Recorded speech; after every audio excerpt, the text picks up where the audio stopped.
The assassination of UnitedHealth CEO Brian Thompson has sparked not just shock but also an unexpected wave of public reaction, anger, frustration, and even praise for the shooter in certain circles.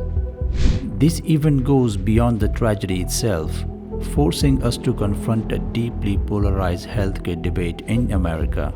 What drove the young man to commit such an act? Why are so many people resonating with his grievances? From the event itself to the motives behind the act and the wider implications, this story is as complex as it is tragic. So let's dive into the details. Brian Thompson, the CEO of UnitedHealth, led one of the most powerful companies in the American healthcare system. Under his leadership, UnitedHealth amassed staggering profits, but not without controversies.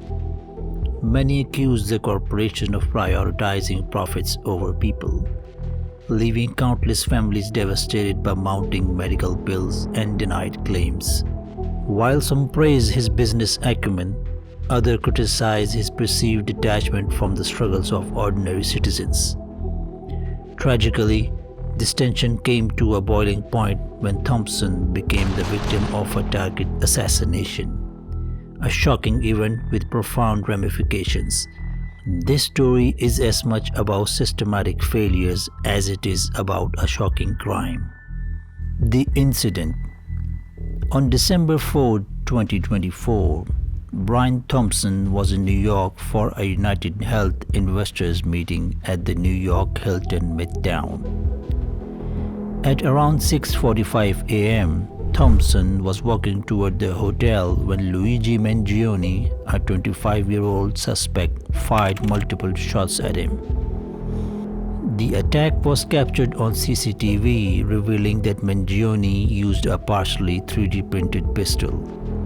After the shooting, Mangione fled the scene on an e-bike and left the city via the George Washington Bridge bus station. Thompson was rushed to Mount Sinai West Hospital but succumbed to his injuries shortly after.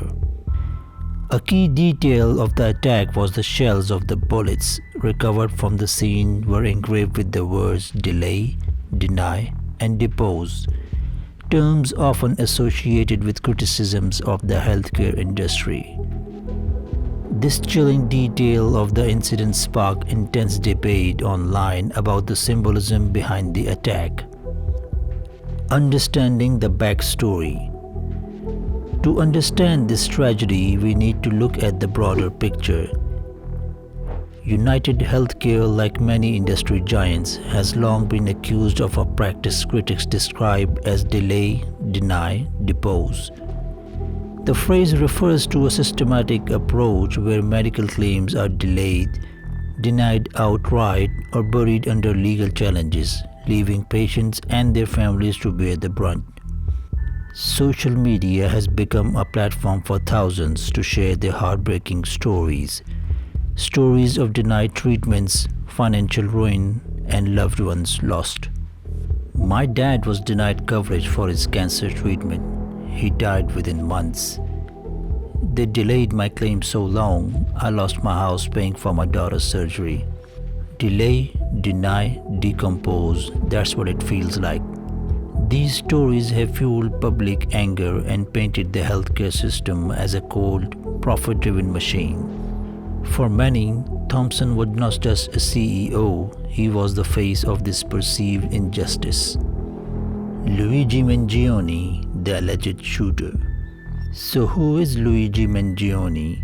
A young man described by those who knew him as quiet and hardworking, described as a tech-savvy but reclusive individual who reportedly held a deep grudge against healthcare corporations.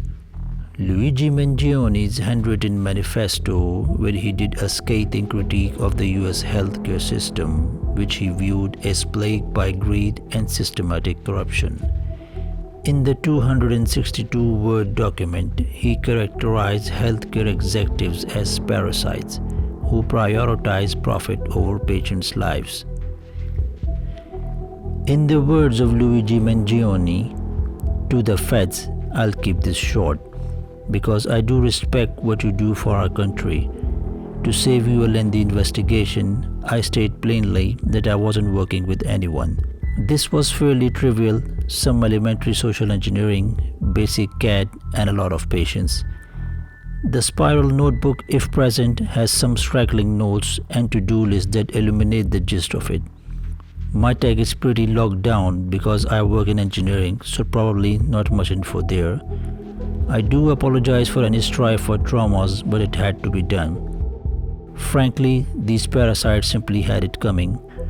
A reminder, the US has the #1 most expensive healthcare system in the world, yet we rank roughly number 42 in life expectancy. United is the largest company in the US by market cap, behind only Apple, Google, and Walmart. It has grown and grown, but has our life expectancy? No, the reality is these parasites have simply gotten too powerful, and they continue to abuse our country for immense profits because the American public has allowed them to get away with it. Obviously, the problem is more complex, but I do not have space, and frankly, I do not pretend to be the most qualified person to lay out the full argument. But many have illuminated the corruption and greed decades ago, and the problems simply remain. It is not an issue of awareness at this point, but clearly power game at play. Evidently, I am the first to face it with such brutal honesty. Mangione's manifesto emphasized that while many had highlighted the flaws of the healthcare system for decades, the problem persisted due to unchecked corporate power. He specifically called out UnitedHealth's immense market capitalization, ranking among the top corporations in the US behind Apple, Google, and Walmart, symbolizing what he perceived as corporate overreach. Beyond his ideological grievances, Mangione's frustration with the healthcare system was deeply personal. He suffered from spondylolisthesis, a painful lower back condition which led him to visit the emergency room in July 2023. This experience, coupled with his disillusionment with the system, reportedly fueled his anger and deepened his resolve. Police investigations suggest that his inability to find effective treatment or satisfactory care may have acted as a trigger, escalating his resentment into a dangerous fixation. Public sentiment. The reaction to this event has been anything but neutral. On one hand, there is widespread condemnation of violence as a means of protest. On the other, a significant portion of the public sees this as a tragic but inevitable result of a system that prioritizes profits over people. Many protesters argue that Luigi's actions, though extreme, have forced the nation to confront uncomfortable truths. Online, the comment section of videos covering the assassination are flooded with tales of personal loss and suffering at the hands of the healthcare industry. Some even go as far as calling Luigi a martyr, though this sentiment remains deeply divisive. So what happens next? As the legal proceedings unfold, the case has reignited calls for healthcare reform. Politicians are weighing in, activists are mobilizing, and the public is left grappling with tough questions. Is this tragedy an outlier or a symptom of broken system? And what can be done to ensure no one else feels pushed to such extremes? One thing is certain, this incident has laid bare the cracks in the foundation of our healthcare system. Whether those cracks will be mended or ignored remains to be seen. Conclusion. Brian Thompson's death and the circumstances surrounding Luigi Mangione's action highlight the deep cracks in our healthcare system. Cracks that are too often ignored until they result in tragedy. While this incident is a painful reminder of how the system can fail those who need it the most, it also serves as a call to action.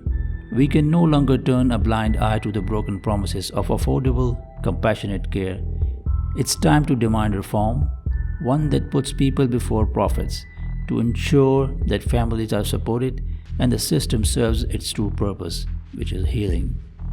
Until real change comes, patients will continue to feel the weight of a system designed to profit and not to care.